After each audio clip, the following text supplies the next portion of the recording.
আপনি কি জামাতি মুসলিম? জামাত খারিজি। জামাতিরা কি? যারা জামাত ইসলাম করে এরা খারিজি। এরা কি? খারিজিদের স্বভাব কি? উগ্রপন্থী। খারিজিদের স্বভাব কি? খারিজিরা সবসময় উগ্র থাকে। খারিজিরা কি? আপনার খারাপ লাগছে নাকি? কেউ আসেননি জামাত করেন না? আরে জামাতের মূল আকীদা হচ্ছে মওদুদির আকীদা। কার আকীদা? মওদুদি নবীদের সমালোচনা করেছে। নাউজুবিল্লাহ কইতো না, নবীজিকে গুনাহগার বলেছে। কি বলেছে? সমস্ত নবীদেরকে অপবাদ দিয়েছে। নাউজুবিল্লাহ খান। তার তাফসিরে তাফহিমুল কোরআন বিভিন্ন তার লেখনীর মধ্যে এগুলো আছে। তো এগুলো আপনি গুগল চার্জ দিলেও আপনি অনেক লেখা পাবেন। তার বদ আকীদা লিখে দেন গুগলের মধ্যে, মওদুদির বদ আকীদা, দেখবেন সেখানে হযরত ইব্রাহিম আলাইহিস সালামের ব্যাপারে বলছে উনি শিরক করেছে। নাউজুবিল্লাহ কইতেন না? নবী যদি শিরক করে তার ঈমান থাকবে নি? শিরক করলে ঈমান থাকে নি? তো নবীগণের ক্ষেত্রে এই কথা বলা যাবে? আশ্চর্য ব্যাপার। এই তাদের আকীদায় হচ্ছে নবীরা হেদায়েত গুমরাহী ছিল, এরপর হেদায়েত করছে। নাউজুবিল্লাহ বলেন। তাদের আকীদায় হচ্ছে নবীরা হেদায়েতে সক্ষম নয়। তাদের আকীদায় হচ্ছে নবীরা গুনাহগার, নবীরা মাসুম না। নাউজুবিল্লাহ বলেন না? এই যে অনেক বক্তা আছে জামাতের, বর্তমান বড় বড় বক্তা, যারা বড় বড় বক্তা, বড় বড় আলেম বলা যাবে না, বড় বড় ভালো আলেম হইলে তৈতে, এই বড় বড় যারা তাদেরকে বড় বড় আলেম মনে করে, বিজ্ঞ মনে করে, যাদেরকে হাবার মনে করে, এদের গলত আছে প্রচুর, প্রচুর গলত আছে। যে সমস্ত আকীদা কুফরি পর্যন্ত নিয়ে যায়, এগুলো সব কুফরি মতবাদ। কি মতবাদ? কুফরি মতবাদ। নবীদের ক্ষেত্রে, সাহাবায়ে কেরামের ক্ষেত্রে গতকালকে যে বললাম যে আপনার তারা সাহাবায়ে কেরামদেরকে ন্যায়ের মানদণ্ড মানে না। নাউজুবিল্লাহ বলতেন না? ন্যায়ের মানদণ্ড মানে না। তো আপনি দাড়ি পাল্লা দিয়ে ন্যায় কেমনে মাপবেন? দাড়ি পাল্লা দিয়ে তো আপনি কি কথা কয় না? হ্যাঁ, তো আপনি মানতে পারেন এটা তো একটা সাধারণ মানদণ্ড, এটা তো আপনার বানানো। আপনি যদি পিছনের একটা যদি কি রাখেন, নিচে যদি এরকম বড় একটা চুম্বুক লাগাই রাখেন আর এমনি মাপেন, কি হবে? দুর্নীতি হবে কি হবে না? বলে না? তা আপনি এই মানদণ্ড দিয়ে কি, ব্যক্তি যদি পরিষ্কার না হয়, ব্যক্তির আকীদা যদি পরিষ্কার না হয়, ব্যক্তির আকীদা যদি বিশুদ্ধ না হয়, ব্যক্তি যদি ইমানদার না হয়, তাহলে ব্যক্তির কথা বলেন, তাহলে কি এই ব্যক্তির দাড়ি পাল্লা দিয়ে কিছু হবে? কথা বলেন না? হবে? কোনোদিন সম্ভব নয়। আগে নিজে পরিষ্কার হন, নিজে পবিত্র হন, নিজে ইমানদার হন, নিজের আকীদা পরিশুদ্ধ করেন, তারপর আপনার অটোমেটিক্যালি দাড়ি পাল্লা লাগবে না। এমনিতেই আপনি মানুষের প্রতি ইনসাফ করা যাবে। বলেন না সুবহানাল্লাহ? আমার ভাই বাবারা, বলছিলাম যে ৭৩ দল কোথায় থেকে হবে? মুসলমান থেকে। কোথায় থেকে? এখন আসেন, তাহলে সবাই কি আল্লাহ এক না? তবে চমৎকার, এই ৭৩ দল আল্লাহকে এক বলবে। কি বলবে? আজকে একটা বিরাট গুরুত্বপূর্ণ দিক আছে, আপনাদেরকে বলবো, খুব খেয়াল করতে হবে। এটা জটিল মাসালা। ৭৩ দল আছে, এখন তাদেরকে আল্লাহ নবীজি সরাসরি কি বলেছেন? জাহান্নামী বলেছেন। কি বলেছেন? জাহান্নামী বলেছেন। কিন্তু আমরা একটু বিশ্লেষণ করতে হবে। কি করতে হবে? বিশ্লেষণ করলে জিনিসটা বুঝে আসবে। দেখুন, এখন ৭৩ দল প্রত্যেকে এক আল্লাহ মানে কি মানে না? এক আল্লাহ মানে। আমাদের নবী মুহাম্মদ সাল্লাল্লাহু আলাইহি ওয়াসাল্লাম তিনি শেষ নবী, এটা তারা ৭৩ দল মানে কি মানে না? মানে জামাত যারা করে তাদের মধ্যে তারা কি নবীকে নবী বলে না? বলে তো। কওমি যারা তারা নবী বলে তো। শিয়ারা নবী বলে তো। শিয়াদের একটা গ্রুপ আছে যারা একটু ভিন্ন আছে, এটা বাদে ইসমাইলিয়া গ্রুপ। আর বাকিরা তো আমাদের নবীকে নবী বলে। কি বলে? এই কথা বলেন, কি বলে? নবী বলে। তাহলে এখন নবী বলার পরে তাহলে এক আল্লাহ মানছে। এক আল্লাহ আছে না নাই? সবার মধ্যে আছে। নবী আছে, কোরআনও একটা। কোরআনও কি সবার? কোরআন একটা না? আচ্ছা, তাহলে এবার কেবলা কয়টা? চমৎকার। নামাজ কয় ওয়াক্ত? চমৎকার। তাহলে তো মিলে গেল। তাহলে তারা জাহান্নামী। এরপর জাহান্নামী হবে কেন? জাহান্নামী হবে আকীদার কারণে, আমলের কারণে নয়। কিসের কারণে? কিসের কারণে? আকীদার কারণে, ঈমান আকীদার কারণে। এখন ধরেন উদাহরণ, আপনি বুঝবেন, কেউ আল্লাহ এক মানে, আল্লাহ কি? তাহলে তাওহীদ ঠিক আছে। রাসূলকে শেষ নবী মানে, ঠিক আছে, মানছে মূল। এবার আসেন, সে বলল তিনি গুনাহ খাতা করেন, গুনাহ কবিরা সগীরা, উনি শিরক করতে পারেন, গুনাহ কবিরা করেন। এখন আপনি বলেন ওনার নবী মানা হয়েছে নি? বলেন না। নবী মানা হয়েছে? হয় নাই তো। আপনি বলবেন তো উনাকে নবী গুনাহগার বললে আর পাশাপাশি নবী মানলে তো কেমনে নবী মানা হয় নাই? আমি এবার আপনাকে বলি, শুধু এই কথাটা কোথায় গিয়ে পড়ে এটা আগে আপনাকে উপলব্ধি করতে হবে। দেখেন কোথায় গিয়ে পড়ে। ধরুন নবী গুনাহ করতে পারে, যিনি গুনাহ করতে পারে তার মধ্যে প্রতারণার কি থাকে? সম্ভাবনা থাকে, সুযোগ থাকে কিনা? আর গুনাহ করে কেন? নফসের কারণে। কিসের কারণে? দুর্বলতার কারণে। কিসের কারণে? যে লোভ থাকে সে তো লোভ করে, কথা বলে না। যার স্বার্থ থাকে সে তো মিথ্যা বলে। আপনি যখন এটা বলবেন তাহলে কি হবে? তাহলে এটা আর অন্য কিছু নয়, উনি আর আমানতদারিতা হতে পারে। অথচ নবীদের জন্য যখন নবী হবে, নবী বলবেন, তখন আপনাকে এই আকীদা পোষণ করতে হবে নবীদের জন্য আমানত রক্ষা করা ওয়াজিব। আমানত রক্ষা করা কি বামানা ফরজ, নবীদের উপর আবশ্যক। ওনারা আমানতদারিতা হবেন। কি হবেন? আর আমানতদারিতা যার কাছে নাই তিনি কি করতে পারেন? তিনি গুনাহগার হতে পারেন। তাহলে বোঝা যায় আপনার গুনাহগার এই কথা বলে নবী মানা আসলে নবী মানা হয় না। টোটালি আমানতের খেয়ানতের দিকে নবীকে কি করা হয়? সাব্যস্ত করা হয়। আর যখন আপনি নবীর আমানতের খেয়ানতের মধ্যে গুনাহ দ্বারা সাব্যস্ত করবেন তখন কি হবে? তখন আর ইসলাম থাকবে না। ধরুন সামান্য কথা, নবীরাও কিছু কিছু ভুল করতে পারেন। এই সামান্য কথাটা, এই কথাটা যদি কেউ বিশ্বাস করে এই কথাটা, তাহলে কি হবে জানেন? এটা দ্বারা কোথায় গিয়ে আঘাত লাগবে? যদি তিনি ভুল করতে পারেন, ভুলে যান, ভুল করতে পারেন, তাহলে কি হবে? তাহলে এটা হবে যে উনি যে ওহী শুনেছেন এটার মধ্যেও ভুল থাকতে পারে। ভুল থাকতে, কোরআন যে উনি আমাদেরকে দিয়েছেন এটার মধ্যেও কিছু ভুল থাকতে পারে। উনি যে আমাদেরকে ইসলামের নিয়ম কানুন দিয়েছেন এটার মধ্যেও কিছু ভুল থাকতে পারে। নাউজুবিল্লাহ বলেন। কেন? কখন হবে? যদি আপনি বলেন যে আমি নবী মানি কিন্তু উনি কিছু ভুল ত্রুটি করতে পারেন, তাহলে বোঝা যায় নবীকে আপনি মাসুম দ্বারা কি উপকার হবে? যে আপনি যখন বলবেন আল্লাহর নবী মাসুম, তাহলে কি অর্থ হবে?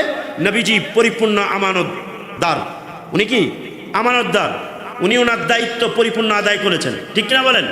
আর সাহাবায়ে কেরাম এটাই বলেছেন, আদাইতাল আমানা, আপনি তো আপনার আমানতকে পরিপূর্ণ করেছেন। সুবহানাল্লাহ বলেন। সম্মানিত উপস্থিতি, আমরা যত কিছুই করি মূল হেদায়েত আমাদের ওলি আল্লাহদের কাছে। কার কাছে? কথা বলেন না, কার কাছে? নিজের কাছে কোনো হেদায়েত নেই। এই কথাটা আল্লাহ তাআলা কোরআনে কারীমে সূরাতুল কাহফের মধ্যে বলেছেন। কি বলছে? মাইয়াহদিল্লাহু, যে ব্যক্তি কি করবে, আপনার যাকে আল্লাহ হেদায়েত করবে, ফাহুয়াল মুহতাদ, সে হচ্ছে হেদায়েত প্রাপ্ত। সে কি? যাকে আল্লাহ হেদায়েত করবে সে কি? ওয়া মান ইউদ্লিলহু ফালান তাজিদা লাহু ওয়ালিয়্যাম মুরশিদা। আর আল্লাহ যারে গুমরাহি করবে, পদভ্রষ্ট করবে, বাতিল করবে, তার জন্য আল্লাহর নবীকে আল্লাহ পাক বলছেন আপনি কখনো তার জন্য কি কোনো ওলিও পাবেন না, মুর্শিদও পাবেন না। এটা কোরআনের কথা। কিসের কথা? ফালান তাজিদা লাহু ওয়ালিয়্যাম মুরশিদা, যে আপনি কখনো তাদের জন্য ওলিও পাবেন না, মুর্শিদও পাবেন না। এখানে ওলি অর্থ দুইটা, একটা হচ্ছে অভিভাবক, আরেকটা অর্থ হচ্ছে ওয়ালি মানে হচ্ছে আল্লাহর বন্ধু। এই দুইটা যেই হোক, ওয়ালিয়া আল্লাহর বন্ধু, ওলি যিনি ইনি আবার মানুষের অভিভাবক, আবার আল্লাহরও বন্ধু। আল্লাহরও কি? তো আপনি ওলি পাবেন না এবং মুর্শিদও পাবেন না। মুর্শিদকে? যে ব্যক্তি আল্লাহর পথে মানুষকে দিক নির্দেশনা দেয়, আল্লাহর পরিচয় বাতায়, আল্লাহর পরিচয় জানান দেয়, আল্লাহ তাআলাকে পাওয়ার রাস্তা বাতায়, উনি হচ্ছেন মুর্শিদ। উনি কি? উনি হচ্ছেন মুর্শিদ। সেই মুর্শিদও আপনি পাবেন না। তাহলে এর দ্বারা কি বোঝা যায়? মূলত আমরা যাই করি আমাদের সমস্ত হেদায়েত নির্ভর করে আল্লাহর ওয়ালি এবং মুর্শিদের কাছেই, তাদের কদমেই। বলেন না সুবহানাল্লাহ। তাদের কদমেই আমাদের কি? আমাদের হেদায়েত। তাদের কদমে আমাদের কি? এটা আল্লাহ তাআলা স্পষ্ট করেছেন। আর সূরা ফাতিহা, গতকালকে আমরা যে অসমাপ্ত তাফসীর ছিল সেখানে আল্লাহ তাআলা যেটা বান্দার অংশ বলছেন, কার অংশ বলছেন? সূরা ফাতিহার কয়টা অংশ? প্রধানত কয়টা? দুইটা। কয়টা অংশ? একটা আল্লাহর জন্য, আরেকটা কি? বান্দার জন্য। একটা অংশ আল্লাহ তাআলার প্রশংসা, আল্লাহ তাআলার ক্ষমতার স্বীকৃতি, আল্লাহ তাআলার দয়ার স্বীকৃতি, আল্লাহ তাআলার আখিরাতে আল্লাহর যে একক ক্ষমতা সেটার স্বীকৃতি, ঠিক কিনা বলেন? আবার যে আমরা আল্লাহর ইবাদত করি সেটার স্বীকৃতি, ইয়াকা না'বুদু, আমরা শুধু তোমার ইবাদত করি, ওয়া ইয়াকা নাস্তাঈন, এবং তোমার কাছে আমরা সাহায্য চাই। সুবহানাল্লাহ বলেন না? এটা আবার আল্লাহ এবং তার বান্দার মাঝে। তো এই যে বিষয়টা, অংশটা আল্লাহ তাআলার অংশ, বান্দার এবং আল্লাহর অংশ হচ্ছে মাঝখান দিয়ে, এরপর আবার বান্দার অংশ পুরোটা। কোনটা এটা? ইহদিনাস সিরাতাল সিরাতাল্লাযীনা আনআমতা আলাইহিম গায়রিল মাগদুবি আলাইহিম ওয়ালাদ-দাল্লিন আমিন। এইটুকু আবার বান্দার অংশ, বলেন না সুবহানাল্লাহ। এই দুই অংশ আর মাঝখানে সমন্বয় মিলে তিনটা পার্ট সূরা ফাতিহা। তো আমরা কেন বলছি এই কথাটা? কেন এই জন্য বলছি যে সূরা ফাতিহার মধ্যেই আল্লাহ তাআলা আমাদেরকে হেদায়েতের বিষয়টা, ওলি আল্লাহদের কদমে যে, ওলি আল্লাহদের কাছে যে, এটা আল্লাহ পাক নিজে শিখিয়ে দিয়েছেন, যেটা আমাদের অংশের মধ্যে। সেটা কি? ইহদিনাস সিরাতাল মুস্তাকিম সিরাতাল্লাযীনা আনআমতা আলাইহিম। আল্লাহ তাআলা নিজে শিখিয়ে দিয়েছেন যে এভাবে বলো যে আল্লাহ আমাদেরকে সরল সঠিক পথে তুমি হেদায়েত করো। কি করো? হেদায়েত করো মানে কি? চালাও, পরিচালিত করো, হেদায়েতের পথে পরিচালিত করো। আস-সিরাত, যে রাস্তাটা সহজ সরল, লা ইওয়াজা ফিহি, যার মধ্যে কোনো বক্রতা নেই বা আঁকা বাঁকা নেই, একবারে সোজা, একেবারে কি সোজা, আবার সহজ, আবার কি সহজ, কঠিন নয়। এটা সহজ রাস্তা এবং এটা সোজা রাস্তা, এটার মধ্যে কোনো বাঁকা নেই। আর ওই রাস্তা যাদেরকে তোমরা অনুসরণ করবে তারা কারা? বলছে সিরাতাল্লাযীনা আনআমতা আলাইহিম। তারা চার দল: নবী, সিদ্দিক, সিদ্দিক মানে সাহাবায়ে কেরাম, আপনার শহীদগণ, এরপর হচ্ছে কিয়ামত পর্যন্ত আল্লাহর ওলিগণ। জোরে বলুন সুবহানাল্লাহ। তাহলে আল্লাহর ওলির কদমেই তো আমাদের থাকার কি দরকার, এবং এটাই তো আমাদের নির্দেশনা যে আল্লাহর ওলিদের কদমে তোমরা থাকবে। সুবহানাল্লাহ বলেন। এই দোয়া তোমরা আল্লাহর কাছে করবে। সুবহানাল্লাহ। সম্মানিত উপস্থিতি, একটা বিষয় একটু দিক নির্দেশনা দিই। ইয়াকা না'বুদু, শুধুই তোমার ইবাদত করি। কার ইবাদত করি? আমরা ইবাদত করি আল্লাহ। ইবাদতের অনেক অর্থ আছে, এর মধ্যে একটা অর্থ হচ্ছে ইবাদত মানে অনুসরণ। ইবাদত মানে কি? বিনা শর্তে, বিনা আপত্তিতে, কোনো ধরনের আপত্তি না রেখেই অনুসরণ করা, এটা ইবাদত। যদি আপত্তি থাকে, শর্ত থাকে, তাহলে আর এটা আল্লাহর ইবাদত হয় না। এটা কি হয় না? আল্লাহর ইবাদত। এটা কার ইবাদত হয়? শয়তানের। কার? এখন আপনি বলবেন শয়তানের কি ইবাদত আছে? হ্যাঁ, কোরআনে কারীমে সূরা ইয়াসিনের মধ্যে আল্লাহ তাআলা বলেছেন, ইয়া বানি আদম আল্লা তা'বুদুশ শাইতানা, হে বনি আদম, আদম সন্তানেরা, তোমরা শয়তানের ইবাদত করো না। কার ইবাদত করো না? আর এখানে আমরা কি বলছি? ইয়াকা না'বুদু, শুধুই তোমার ইবাদত আমরা করি। আমরা কার ইবাদত করি? তাহলে এখানে যদি একটা অর্থ হয় যে এটা যে আমরা শুধু তোমারই অনুসরণ করি, অর্থাৎ তোমার দেওয়া যে বিধান এটাকে আমরা কি মেনে নেই, তাহলে এই অর্থে কিন্তু আমাদের মানা হয় না, আমাদের ইবাদত হয় না। কারণ আমাদের মধ্যে বলেন হারাম আছে না নাই? হারাম কাজ আসেনি আপনাদের কাছে? আছে না? যখন কোনো ব্যক্তি আল্লাহ তাআলার নির্দেশ অমান্য করে, যখন শয়তানের পথে পরিচালিত হয়, শয়তানের পথে চলে, তখন আর এটা আল্লাহর ইবাদত থাকে না, এটা তখন শয়তানের ইবাদত হয়। কার ইবাদত হয়? শয়তানের ইবাদত। আল্লাহ তাআলা এটাই বলেছেন, হে বনি আদম, তোমরা শয়তানের ইবাদত করো না। শয়তানের কি করো না? তাহলে আমরা জানলাম ইবাদত দুই ধরনের, অনুসরণের দিক থেকে এক আল্লাহর ইবাদত, আরেকটা হচ্ছে একটা হচ্ছে ইবাদতুর রহমান, আরেকটা হচ্ছে ইবাদতুর শয়তান। একটা আল্লাহর ইবাদত আর একটা কার ইবাদত? শয়তানের। আল্লাহর ইবাদত হচ্ছে আল্লাহর সন্তুষ্টির জন্য যেই কাজটা, যেই কথাটা, যেই খেয়ালটা, যেই কর্মই আমাদের থেকে সম্পাদিত হোক, এটা নামাজ হোক, রোজা হোক, অথবা নিজস্ব কাজ হোক, ওই কাজটা ইবাদত হিসেবে এটা আল্লাহর ইবাদত হবে। আর যেই কাজটার মধ্যে আমাদের নিজেদের চাওয়া, নিজেদের পছন্দ, আল্লাহর পছন্দের বিরোধিতা করে নিজেদের পছন্দ, নিজেদের চাওয়া বা শয়তানের অংশ এসে যায়, ওইটা আর আল্লাহর ইবাদত হয় না, ওইটা আল্লাহর ইবাদত।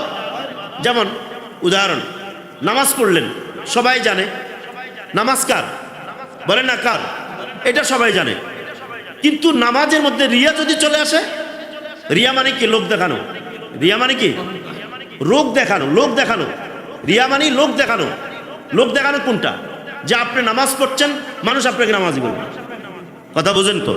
অথবা নামাজ পড়ছেন কোনো একটা উদ্দেশ্যে, অথবা কি কোনো একটা উদ্দেশ্যে, এমনি আপনি নামাজি না, কিন্তু আপনি কোনো কারণে নামাজ পড়ছেন। তাহলে এই যে কাজগুলো, এগুলো কিন্তু কি আপনার রিয়া, যেটা লোককে দেখানো হয়।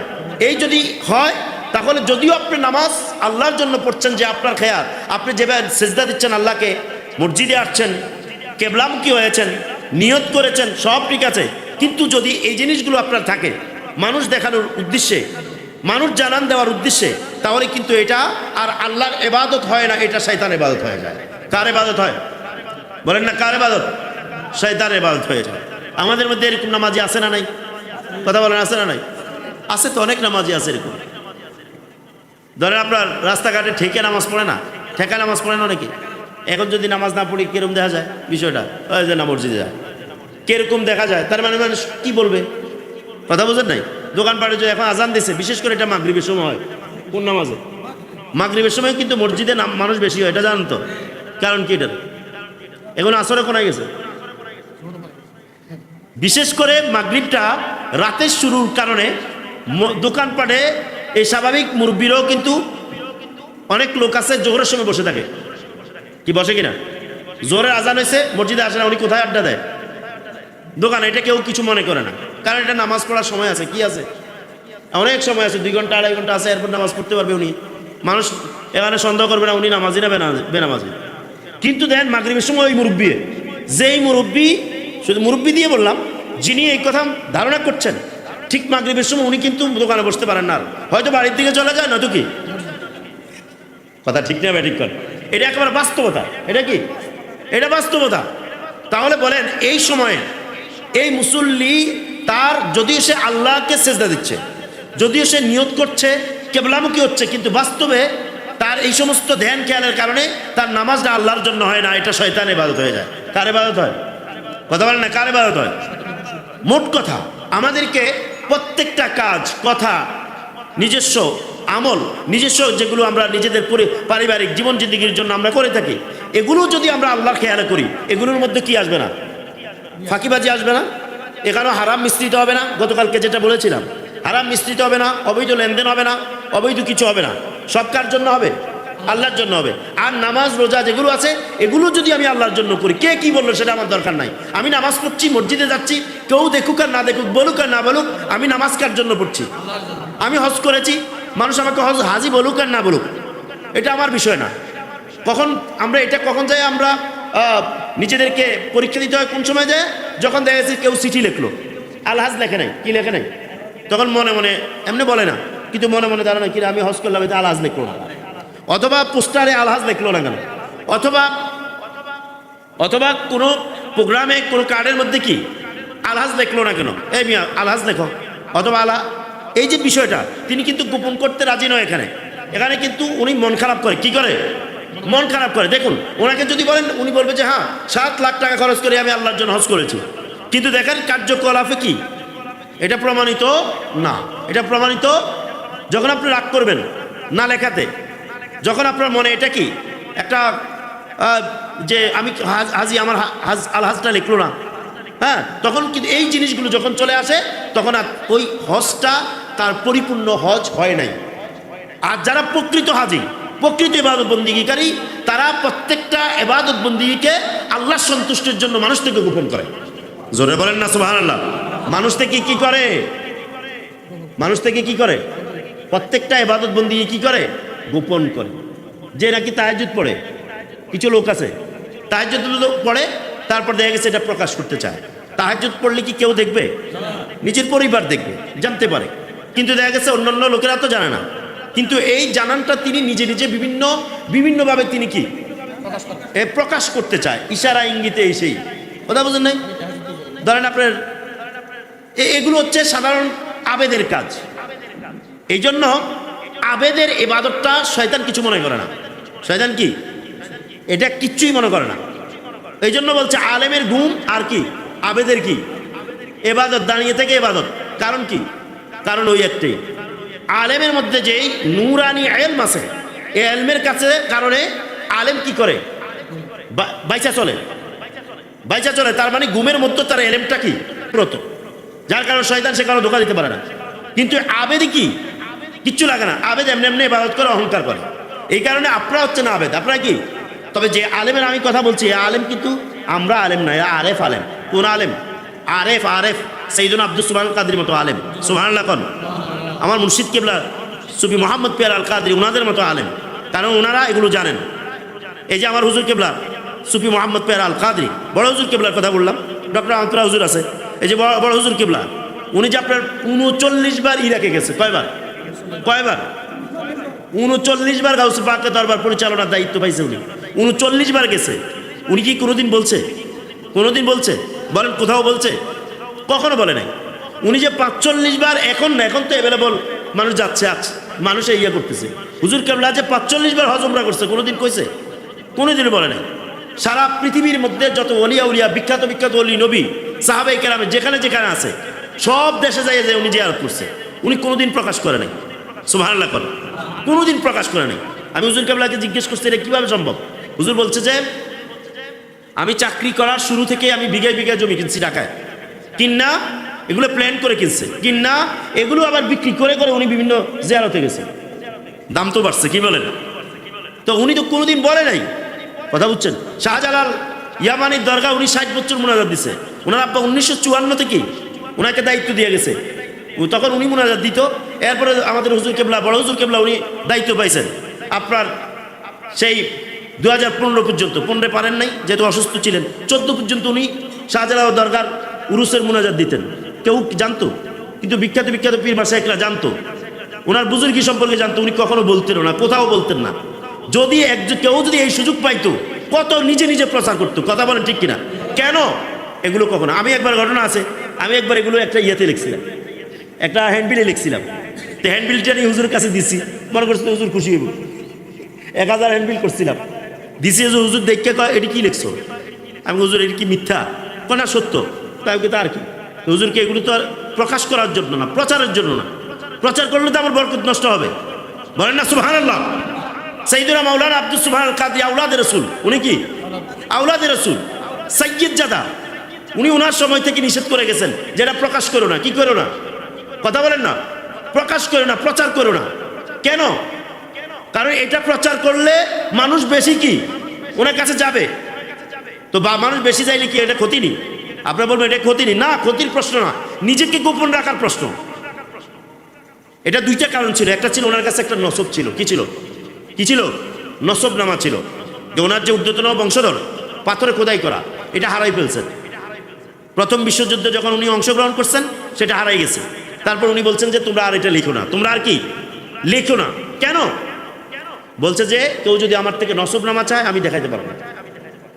হুজুর আপনি তো সাইয়্যিদ, আপনার দেখানোর তো দরকার না, আপনি তো সাইয়্যিদ, দরকার নাই লেখা।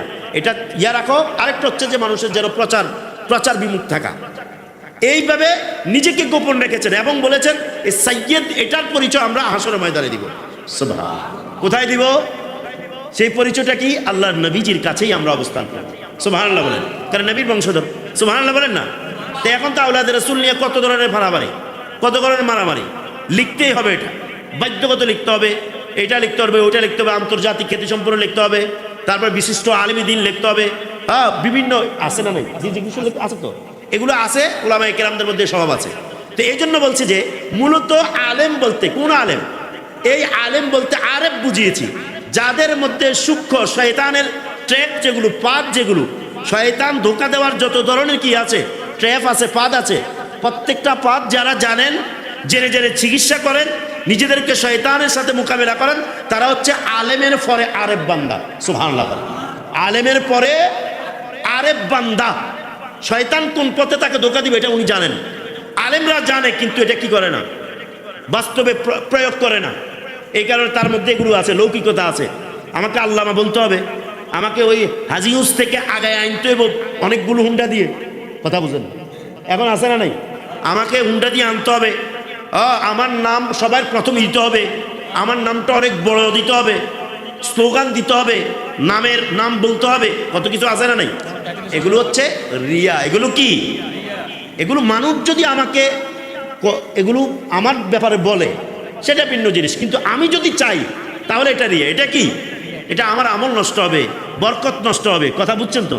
আবার আরেকটা কি, এই যে মাহফিলে আপনার হাদিয়া, আমি যদি কন্ট্যাক্ট করতাম তাহলে আমার এটা কি হইতো? এটা আমার বুজুর্গি নষ্ট হইতো, আমার এই সওয়াব বরকত যেটা আমার নষ্ট হইতো। কথা বুঝছেন না? এইভাবে আলেমদের মধ্যে এগুলো আছে না নাই?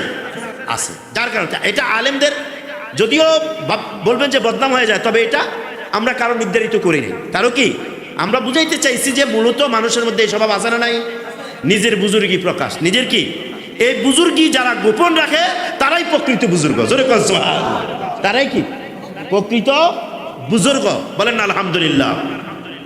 তো বলছিলাম আমরা ইবাদত কার করি? বলেন কার করি? এই সীমিত অল্প হায়াতে আমাদের যেন কি না হয়, খেয়াল করেন, আমাদের যেন ইবাদত কোনো কারণে মানুষকে দেখানো, কোনো কারণে মানুষকে প্রকাশ করা বিষয়ে কখনো যেন আমাদের ইবাদত না হয়। কিছু আমল আছে, এটা আপনি দেখাই করতে হবে। যেমন আপনি নামাজ পড়তে আসলেন জামাতে, মানুষ দেখবে না? এটা যদি আপনি বলেন যে আমি মানুষ দেখবে এই জন্য আমি ঘরে পড়বো না, এটা আপনার মনে আনতে পারবেন না যে মানুষ আমাকে নামাজি বলবে, কিন্তু আপনি এখানে এসে নামাজ পড়তে হবে, এটা দেখানো যায় যেটা কি, কিন্তু মনে আনা যাবে না। কথা বুঝছেন তো? কিছু কিছু দান আছে উৎসাহের জন্য দেওয়া হয়। যেমন গত বছর আমরা কালেকশন এনে করছি না, কি করি নাই? তো এবারেও যদি কালেকশন হয় আমরা বলবো কে কত দিবেন, তো একজন বলে আমি 10,000, আরেকজন বলবে আমি 20,000। এই যে এটা উৎসাহের জন্য, এটা জায়েজ, তবে হ্যাঁ রিস্ক আছে। কি আছে? এটাও বলে দেয় রিস্ক আছে। রিস্কটা কোথায়? যদি কেউ তার মনে এটা থাকে যে মানুষ আমাকে দাতা মনে করবে, আমাকে কি মনে করবে, দানবীর বলবে, দাতা বলবে, আমি অনেক কিছু দান করি, এটা মানুষে জানবে। অথবা তার উদ্দেশ্য থাকবে পরবর্তীতে আমি নির্বাচনী, পরবর্তীতে আমি এটা, পরবর্তী ওইটা, আমি একটা সামাজিক কর্ণধার হব, এই সেই, এগুলো যদি খেয়াল থাকে তাহলে এটা ইবাদত নষ্ট হবে, স্বাভাবিক দান হবে। কথা বুঝাইতে পারছে কিনা? জোরে বলেন না, বুঝাইতে পারছে কিনা? এই জন্য আপনাদেরকে মনে রাখতে হবে, যাই ইবাদত করেন গোপন রাখবেন। কি রাখবেন? কখনো যেন আপনার পাশের জন না জানে। এটা হচ্ছে ইবাদতে বুজুর্গি। জোরে বলেন সুবহানাল্লাহ। আমার ভাইরা, তাহলে আমরা কি বলি? ইয়াকা না'বুদু, শুধু তোমার ইবাদত করি। কার ইবাদত করি? তো এখন আমাদের ইবাদতটা যেন বাস্তবে হয়। যখন আমাদের মধ্যে লোক দেখানো কাজ চলে আসে তখন আর এটা আল্লাহর ইবাদত হয় না। ওয়া ইয়াকা নাস্তাঈন, এরপর বলছে আমরা শুধু তোমার কাছে সাহায্য চাই। সুফিয়ানি কেরামদের মতে ইয়াকা না'বুদু এটা হচ্ছে শরীয়ত। এই অংশটা কি? এই অংশটা শরীয়ত। ওয়া ইয়াকা নাস্তাঈন এই অংশটা হচ্ছে মারিফাত। বলেন না সুবহানাল্লাহ। যখন আপনি ইবাদত করবেন তখন অটোমেটিক্যালি আল্লাহর পক্ষ থেকে সাহায্য আসবে। কি আসবে? যখন ইবাদত আল্লাহর জন্য করবেন তখন আল্লাহ আপনার কি, আল্লাহ আপনার নিরাপত্তা আপনাকে দিয়ে দিবে, আল্লাহ আপনার দায়িত্ব নিয়ে নিবে, জিম্মাদারিত্ব নিয়ে নিবে। আর যখন আল্লাহ জিম্মাদারিত্ব নিবে তখন কি হবে? ওয়া ইয়াকা নাস্তাঈন, যে শুধুই তোমার কাছে সাহায্য চাই, এই যে সাহায্যের বাস্তবতা আপনার মধ্যে আসবে। জোরে কোন সুবহানাল্লাহ। তবে অ্যাকুরেট ইবাদত কার জন্য হতে হবে? এই জন্য অন্য আয়াতে আসছে ইন্নাল্লাযীনা ক্বালু রাব্বুনাল্লাহু সুম্মা ইসতাকামু। সাহায্যটা কেমন?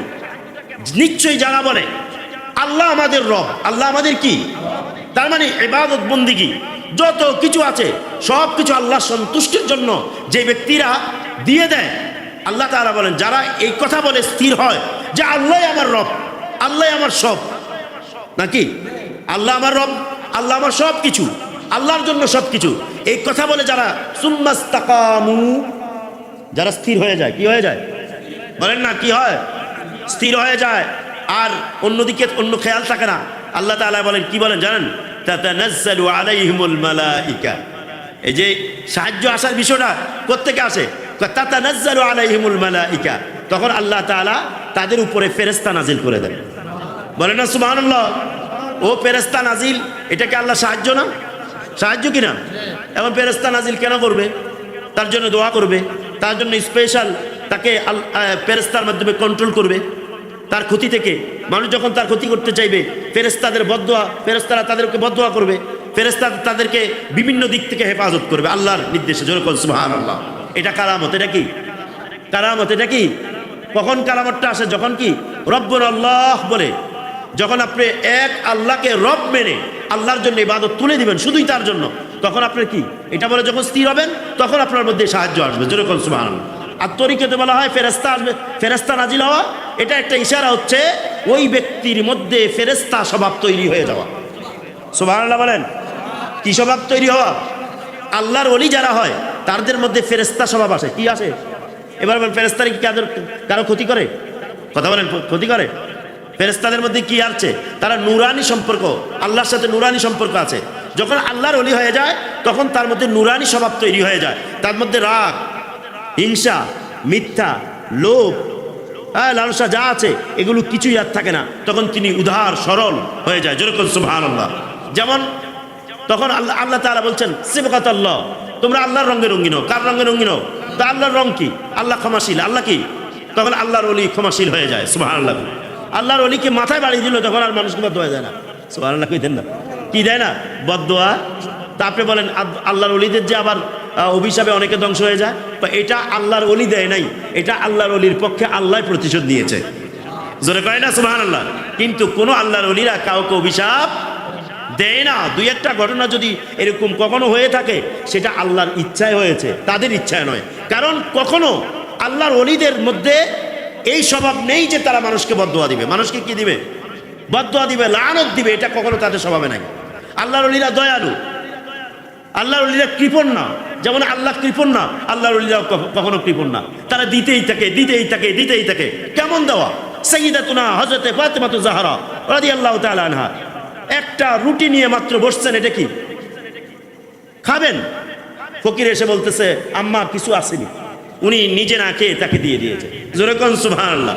উনি তো চিন্তা করতে পারতেন, আমার তো এটাই আছে, একটু অর্ধেক দেই বা চিড়ে দেই, একটা অংশ দেই, তা না করে পুরোটা দিয়ে দিয়েছেন। হতে পারে আমার থেকে সে বেশি কি ক্ষুধার্ত, যার কারণে আমি আল্লাহর কাছে কি জবাব দিব এই মুহূর্তে, হতে পারে সে আমার থেকে ক্ষুধার্ত, এই কারণে যা আছে এটা দিয়ে দিয়েছেন। জোরে কয় না সুবহানাল্লাহ। মিশরের মধ্যে একজন আল্লাহর ওলি, একটা ঘটনা আমি পড়েছি, ওনার নামটা আমার স্মরণে নেই, এটা ঘটনা পড়ছি। উনি রাতের বেলা ওনার ঘরে চোর ঢুকছে। কে ঢুকছে? চোর ঢুকছে। উনি দেখছে, উনি কি সজাগ হয়ে দেখছে যে চোর ঢুকছে। তো চোরায় ওনার খাবার বা মূল্যবান যা কিছু আছে সব নিয়ে গেছে। উনি কিচ্ছু বলে নাই, উনি কি কিচ্ছু বলে নাই, চুপ রয়েছে। সে সব নিয়ে গেছে। পরদিন সকাল হয়েছে, এবার ওনার স্ত্রী বলল, আমগো তো সব কিছু নিয়ে গেছে, কিচ্ছুই নেই, খাবারও কিছু নেই, আটা ছিল এটাও নিয়ে গেছে। তো উনি বলে, তাই নাকি? আচ্ছা ঠিক আছে। উনি কিন্তু কাউকে বলে নাই। উনি আস্তে আস্তে হেঁটে হেঁটে ওই বাড়িতে গেছে, ওই চোরের বাড়িতে। যাই বলে, ভাই আমার কি কিছু আটা দিবা তুমি? এরকম খাইছে রে, এই মিয়া তো আমার জানি না নিছে, এই মিয়া তো কি হুজুর আমি মাফ চাই, হুজুর মাফ চাই। কি জন্য মাফ চাও? হুজুর আমি যে আপনার ঘর চুরি করে লয়ে আইছি। আপনি আরে বেটা, আমি তো ওইটা বলি নাই, তুমি আমাকে কিছু আটা দাও, শুধু দুটো আটা দিলে হবে। কয় না হুজুর, আপনি সব লয়ে যান, সব কি লয়ে যান। আল্লাহর ওলি বলছে, না না, তোমার যা দরকার তুমি তাই আনছো, এটাতে আমার কোনো অসুবিধা নাই, কিন্তু আমার ঘরে আটা নেই, এই মুহূর্তে আমি কোথায় যাবো? তুমি আমাকে দুটো আটা দিলে হবে। ওই চোর ওনার কাছে তাওবা করেছে, তাওবা করে মুরিদ হয়েছে, অবশেষে এই চোর ওই জামানার বিখ্যাত ওলি হয়েছে। বলেন না সুবহানাল্লাহ। কি আমরা হলে কি ইল্লাম, আমরা হলে কি করতাম? কোন আমরা হলে কি করতাম? সাথে সাথে তো বাইর দিতাম। হ্যাঁ, আপনি বলবেন হুজুর তাহলে কি আমি এরকম উদাহরণ হবো সব নিয়ে যাক? না, আমি এটা বুঝাই নাই যে ওই পর্যায়ে আপনি যান নাই। কি গেছেন? ওই পর্যায়ে আপনি যান নাই। ওই উদাহরণ পর্যায়ে যাওয়ার জন্য আল্লাহর ওলিরা কি রিয়াজত সাধনা করে। এটা কেন? কারণ হচ্ছে আমি তাকে ছাড় দিছি, এটা সুরকে আমি ছাড় দিলাম। দেখেন, ছাড় দেওয়ার পিছনে একটা হিকমত আছে। অবশেষে এই সুর আল্লাহর ওলির কাছে সারেন্ডার করে আত্মসমর্পণ করে আল্লাহর ওলি হয়েছে। ঠিক কিনা বলেন? উদারতার একটা ফলাফল ছিল বিদায় না উদারতা করছে, দেখাইছে। আর আল্লাহর ওলি মেনে নেওয়ার মতো, ধৈর্য ধারণ করার মতো ক্ষমতা ছিল ওনার কাছে। কারণ আল্লাহ উদার। আল্লাহ কি? আল্লাহর এই যে কাফের, অসংখ্য কাফের, মুসলমান মুমিন বেশি না কাফের বেশি? কাফের মুশরিক বেশি না মুমিন মুসলমান বেশি? তা আল্লাহ তাদেরকে খাওয়ায় না, দেয় না? আল্লাহর সাথে অন্যায় করতেছে, জুলুম করতেছে, তাদেরকে কি আল্লাহ একবেলা খাবার বন্ধ করছে? তাহলে বোঝা যায় আল্লাহ কত মহান উদার। জোরে কোন সুবহানাল্লাহ। সম্মানিত উপস্থিতি, বলছিলাম যে ইয়াকা না'বুদু এটা শরীয়ত। যখন একনিষ্ঠতার সহিত ইবাদত করবেন, রব্বুল আল্লাহ বলে আপনি যখন স্থির হয়ে যাবেন, তখন আপনার মধ্যে ফেরেশতার স্বভাব তৈরি হবে। তখন আল্লাহ তাআলা আপনার মধ্যে নূরানিয়াত দিবেন, যে নূরানিয়াতের কারণে আপনার মধ্যে আল্লাহর রঙ্গটা তৈরি হবে, যেটার কারণে আপনার মধ্যে কি ওলি আল্লাহদের সেই স্বভাব তৈরি হবে। অবশেষে কি আপনি আল্লাহর ওলি হিসেবে দুনিয়ার মধ্যে আখিরাতের মধ্যে সম্মান পাবেন। এরপরে কি বলছে আল্লাহ? আল্লাহ তাখাফু, তোমরা ভয় করো না। সুবহানাল্লাহ। কোন আল্লাহ তাখাফু ওয়া লা তাহজানু ওয়া আবশিরু বিল জান্নাতিল্লাতী। এখানে কয়টা দেখেন, কয়টা কারামত দিছে? একটা কারামত হলো ফেরেশতা নাজিল করবে নাকি? 2 নাম্বার কারামত কি? 2 নাম্বার কারামত কি? দুনিয়াতে তাদের কোনো ভয় নাই। সুবহানাল্লাহ। কোন 3 নাম্বার কারামত কি? আখিরাতে তাদের কোনো চিন্তা নাই। 4 নাম্বার কারামত কি? ওয়া আবশিরু বিল জান্নাতিল্লাতী কুনতুম তুআদুন, জান্নাতের শুভ সংবাদ যেটা আল্লাহ ওয়াদা দিয়েছেন। সুবহানাল্লাহ বলেন না? মুমিন হয়ে কত থাকবেন? মুহসিন হন, ওলি হন। কি কথা বলেন না? ওলি হন, মুহসিন হন। তো এখন মুহসিন ওলি হবেন কেমনে? আপনারা তো পীরের কাছে যান না, জাননি? বছর একবার উরুসে যান, এই ছাড়া আর কোনো খবর থাকে না। কয়জনে যায়? অনেক লোক তো মিস করে। আল্লাহর ওলির ইন্তেকালের পরও আপনি যেভাবে দুনিয়ার হায়াত আল্লাহর ওলির কাছে যাইতেন, ইন্তেকালের পরেও তার কবরের কাছে, মাজার শরীফের কাছে এইভাবে গিয়ে গিয়ে জিয়ারত করলে আপনি দেখেন আর না দেখেন, আল্লাহর ওলির রুহানিয়াত সাক্ষাৎ আপনার সাথেই থাকবে। বলেন না সুবহানাল্লাহ? হুজুর ইন্তেকাল করছে, আর দরকার নেই। কথা বোঝেন নাই? যে যতটুকু পানিতে নামবে আমরা কি বলি, ততটুকু কি করবে? ভিজবে। হ্যাঁ, যে যতটুকু পানিতে নামে। কথা বুঝছেন তো? আল্লাহ তাআলা কবুল করুক, আমিন। তো বলছিলাম যে আল্লাহ তাআলার সাহায্য আমাদের মধ্যে আসবে যখন আমরা কি অ্যাকুরেট আল্লাহর জন্য কি করি, ইবাদতগুলো করি। আচ্ছা, এরপরে কি ইহদিনাস সিরাতাল মুস্তাকিম। ইহদিনাস সিরাতাল অর্থ কি? হে আল্লাহ আমাদেরকে কি সহজ সরল রাস্তার মধ্যে পরিচালিত করো। যেরকম সুবহানাল্লাহ।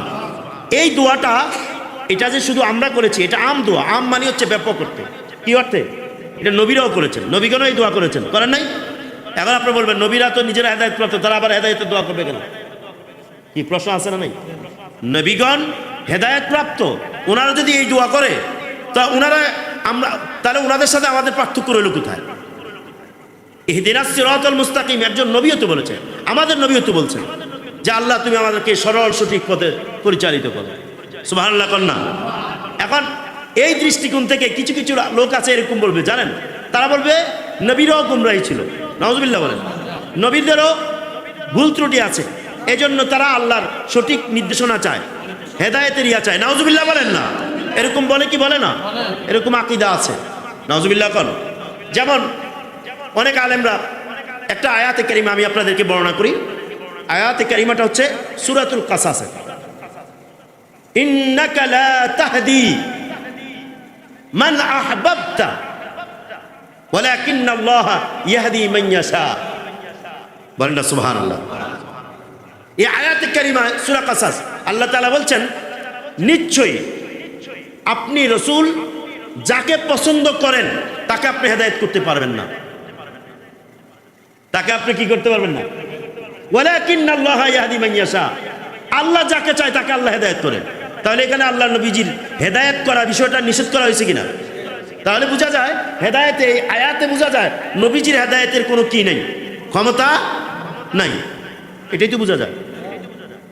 এখন দেখুন, একদল আলেম আছে, এই জন্য আমরা বলি সব আলেমের বক্তব্য আলোচনা আপনি শুনতে পারবেন না। এই আলোচনা যদি, এটা তো কোরআনে আছে, আছে না? এটা তো বললাম কোরআনে সূরা কাসাস। এখন এই আলোচনা করে যদি আমি সংক্ষিপ্ত শেষ করে দেই, এই আলোচনা শুনলে মানুষের ঈমান হারা হবে না? এখন আল্লাহ নবীজি যে হেদায়েত করতে পারেন এটার বর্ণনা তো দেওয়া হয় নাই। এখন এটার বর্ণনা আপনি কোথায় পাবেন? এটার বর্ণনা সূরার মধ্যে আছে। আর সূরার মধ্যে আছে সেটা কি? আল্লাহ তাআলা বলছেন, ইন্নাকা লাতাহদি ইলা সিরাতিম মুস্তাকিম। নিশ্চয়ই আপনি রাসূল, নিশ্চয়ই আপনি রাসূল মানুষকে অথবা যাকে চান আপনি সরল সঠিক পথের মধ্যে আপনি হেদায়েত করতে পারবেন, অবশ্যই করতে পারবেন। এটা নিশ্চয়তা দিয়ে এনেছেন। তাহলে কোরআনের এই দুইটা আয়াত দুই রকম হয় নাই? কথা বলেন না? তা এখন দুইটা আয়াত আমি এখানে বর্ণনা করেছি। এখন আপনাদের ভাষায় দ্বন্দ্ব লেগেছে। কি লেগেছে? এক আয়াতে নিষেধ করছে নবীজি কি করতে পারবে না, হেদায়েত করতে পারবে না, আল্লাহ হেদায়েত করবে। আরো আয়াতে বলছে অবশ্যই আপনি হেদায়েত করতে পারবেন। এই দ্বন্দ্ব কিভাবে নিরসন করবেন? মূল কথা হচ্ছে, প্রথম যে আয়াতে আল্লাহ নিষেধ করেছেন এর অর্থ হচ্ছে, হাবিব গো, যাকে হেদায়েত আপনি করবেন তার বিষয়ে আল্লাহ আগে হেদায়েত লিখে দিয়েছেন। অথবা হেদায়েতের মূল মালিক আল্লাহ। কে? আল্লাহ। আল্লাহ যাকে চান আপনি তাকেই হেদায়েত করতে পারেন। সুবহানাল্লাহ কোন? আপনি তাকে কি? তাহলে মূল হেদায়েতের মালিক কে? একটা। আরেকটা অর্থ হচ্ছে আমি আপনাকে, আরেকটা অর্থ হচ্ছে যে হেদায়েতের মৌলিক দিক থেকে আমি মালিক, আপনি রসুল না। আপনি কি রসুল নবী না, বরং আমি মালিক। তাহলে এটা হেদায়েতের ক্ষেত্রে তাওহীদ। হেদায়েতের ক্ষেত্রে কি? কথা বলে না? হেদায়েতের ক্ষেত্রে কি? তাওহীদ মানে কি? আল্লাহকে এক জানা। আল্লাহ কি কি? তো এক জানা কিভাবে? হেদায়েতের দিক থেকেও আল্লাহ এক, হেদায়েতের দিক থেকেও কি? তো আল্লাহ হেদায়েতের দিক থেকে এক জানা, তিনি ছাড়া কেউ হেদায়েত করতে পারেন না। এটা হচ্ছে হেদায়েতের তাওহীদ। সুবহানাল্লাহ। এটা হেদায়েতের কি? এবার আসেন দ্বিতীয় আয়াত, ইন্নাকা লাতাহদি। নিশ্চয়ই নিশ্চয়ই আপনি কি করবেন? হেদায়েত করতে পারেন সরল সঠিক পথে, জান্নাতের পথে, তাহলে এটা কি? এটা হচ্ছে আমি আল্লাহ আপনাকে আমার মালিকানা থেকে মালিকানা দিয়েছি। জোরে কয় না সুবহানাল্লাহ? এটা হচ্ছে প্রদত্ত ক্ষমতা, দায়িত্ব। এটা হচ্ছে রিসালাত। এটা কি? আগেরটা হচ্ছে তাওহীদের ক্ষেত্রে, এটা একমাত্র আল্লাহ হেদায়েতকারী। দ্বিতীয়টা হচ্ছে রিসালাতের ক্ষেত্রে আপনাকে আমি দায়িত্ব দিয়েছি হেদায়েতের। আপনি হাদি, আপনি নিজে হেদায়েত প্রাপ্ত, হেদায়েত করতে পারবেন।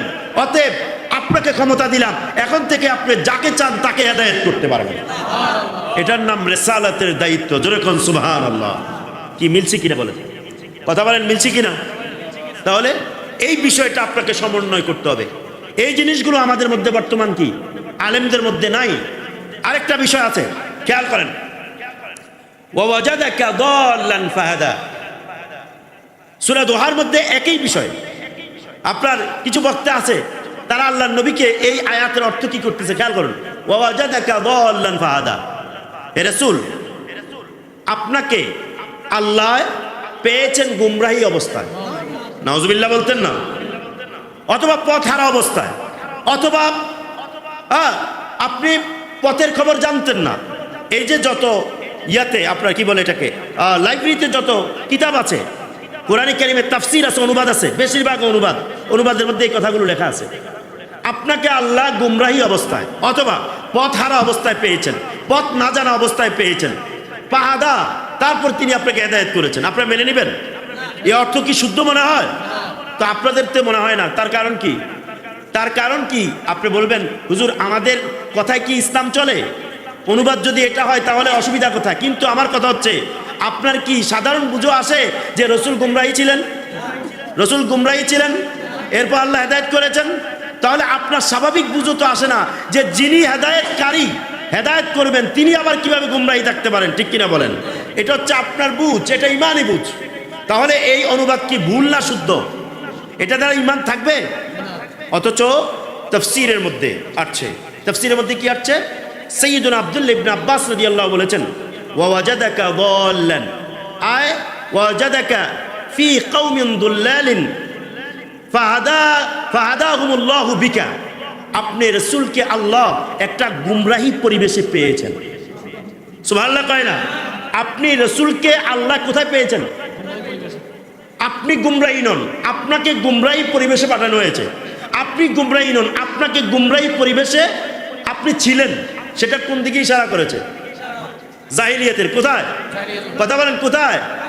জাহিলিয়াতের, নবুয়ত প্রকাশের আগে, রসুল হিসেবে প্রকাশের আগে, ওই সময়ের মধ্যে গুমরাহী ছিল। বাপ তার মেয়েকে হত্যা করত, নাউজুবিল্লাহ বলেন। ছেলে তার মায়ের দিকে কুনজর দিত।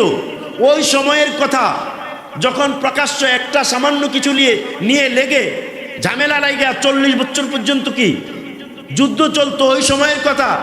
আল্লাহ আপনাকে গুমরাহী জগতে পেয়েছেন, গুমরাহী সময়ে পেয়েছেন, পাঠাইছেন। ফাহাদাহুমুল্লাহু বিকা, তাদেরকে আল্লাহ আপনার দ্বারা পরবর্তীতে হেদায়েত করেছেন।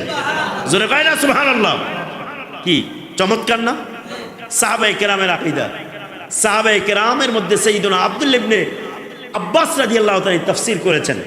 বলেন না সুবহানাল্লাহ? আর অন্য আয়াতে তো আল্লাহ বলেছেন, মা দাল্লা সাহিবুকুম ওয়া মা গাওয়া, মা দাল্লা সাহিবুকুম, তোমাদের সাথী মুহাম্মদ সাল্লাল্লাহু আলাইহি সাল্লাম গুমরাহী নন, বরং তিনি হেদায়েতের জন্য এসেছেন। জোরে কোন সুবহান। আরেকটা অর্থ এই হতে পারে যে আপনাকে আল্লাহ পেয়েছেন দল্লুন। দল্লুনের একটা অর্থ এই হতে পারে যে আল্লাহ আপনাকে পেয়েছেন আল্লাহর প্রেমে বিভোর অবস্থায়। সুবহানাল্লাহ বলেন না? এটার প্রমাণও আছে। কোথায়? আল্লাহ নবীজি রিসালাত প্রকাশের পূর্বে, নবী হিসেবে প্রকাশের পূর্বে, উনি হেরা গুহার মধ্যে, কোথায়? যেটা জাবালে নূর, হেরা গুহার মধ্যে গিয়ে উনি ধ্যান করতেন। কি করতেন? আল্লাহর প্রেমে মগ্ন থাকতেন। ওই দিকে ইঙ্গিত করেছে যে আপনি আল্লাহর প্রেমে কন্টিনিউ, আপনি দিন রাত মগ্ন থাকলে তো হবে না, মানুষকে হেদায়েত কে করবে? অতএব আপনাকে আল্লাহ প্রেমের মধ্যে পেয়েছেন, প্রেমময় অবস্থায় পেয়েছেন। সেখান থেকে তুলে নিয়ে আল্লাহ আপনাকে মানুষের হাদি, হেদায়েতকারী হিসেবে মানুষের কাছে পাঠাইয়া মানুষকে আল্লাহ তাআলা মানুষকে হেদায়েত করেছেন। জোরে বলেন সুবহানাল্লাহ। বুঝতে পারছেন? তাহলে কোরআনের মধ্যে আসলে কি নেই? দ্বন্দ্ব। কোরআনের মধ্যে দ্বন্দ্ব নাই। এখন এই বিষয়গুলো বিচ্ছিন্নভাবে কিছু আলেমরা বর্ণনা করে। যে নবীজি হেদায়েত করতে পারে না। কিছু আলেমরা বর্ণনা করে নবীজি কথারা ছিলেন। এগুলো কিন্তু অ্যাভেলেবল এখন ইউটিউবের মধ্যে পাওয়া যায়। তাহলে আপনি বলেন, এবং এই অনুবাদগুলোই বর্তমান কি লাইব্রেরির অনুবাদের মধ্যে পাওয়া যায়। সুন্নি আহলে সুন্নাত ওয়াল জামাত সমর্থিত তফসির ছাড়া কোনো তফসির গ্রহণ করা আপনাদের জন্য এই আলোচনার প্রেক্ষাপটে বোঝা যায়। এরকম অনুবাদ যদি থাকে তাহলে অবশ্যই আপনি তফসির যদি পড়েন অবশ্যই সুন্নি আহলে সুন্নাত ওয়াল জামাতের তফসির দেখে আপনাকে পড়তে হবে, ঠিক কিনা বলেন? পরে যাচাই করবেন কোথায়?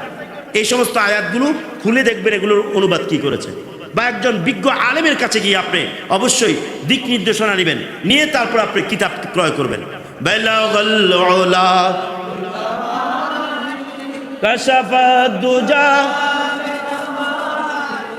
হাসনাত জামিউ খিসালি আলাইহি ওয়া আলি। এবার আসুন তাহলে আল্লাহ কি বলছেন? ইহদিনা, যে আমাদেরকে পথ দেখাও, এটা আল্লাহ শিখিয়ে দিয়েছেন। কোনটা? আস-সিরাত। কোনটা? আস-সিরাত। আস-সিরাত মানে কি? সরল সঠিক, যেটার মধ্যে কোনো বাঁকা নেই। কি নেই? বাঁকা নেই, এমন সরল সঠিক পথে আমাদেরকে চালাও। জোরে বলেন না সুবহানাল্লাহ। এখন আস-সিরাত সরল সঠিক পথ বলে আল্লাহ তাআলা চুপ থাকেন নাই, আল্লাহ তাআলা শেষ করে দেন নাই, আল্লাহ নির্ধারণও করে দিয়েছেন।